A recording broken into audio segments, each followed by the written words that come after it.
மதமும் சாஸ்திரங்களும் மனிதனின் அறிவையும் சுதந்திரத்தையும் ஒழிப்பதற்காகவே, மக்களை மடையர்களாக அடிமைகளாக ஆக்குவதற்காகவே ஏற்படுத்தப்பட்ட சாதனங்கள்.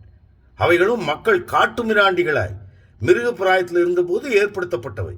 எப்படின்னா, மக்களுக்கு பயத்தை காட்டியே, அதாவது பேய் பிசாசு பூதம் அப்படிங்கிறத சொல்லியே எப்படி மக்கள் பயமுறுத்தப்பட்டார்களோ, அதுபோலதான் மதத்தையும் சாஸ்திரங்களையும் சொல்லி மக்களை பயமுறுத்தி வைத்து விட்டார்கள். மதத்துக்கும் சாஸ்திரங்களுக்கும் கடவுளை எஜமானனாக மூலகர்த்தாவாக வைத்து உண்டாக்கினார்கள் என்றாலும், கடவுள் வேறு மதம் சாஸ்திரம் வேறு என்று தான் சொல்ல வேண்டும். ஏன்னா கடவுள் அறியாமையிலிருந்து தோன்றியது. மதமும் சாஸ்திரங்களும் அயோக்கியத்தனத்திலிருந்து, சூழ்ச்சிகளிலிருந்து, சூதுகளிலிருந்து, அதாவது மக்களை மடையர்களாக பயமுறுத்தி அடிமைகளாக்க திட்டமிட்டு எழுப்பப்பட்ட எண்ணங்கள் தான் இந்த மதமும் சாஸ்திரங்கள்.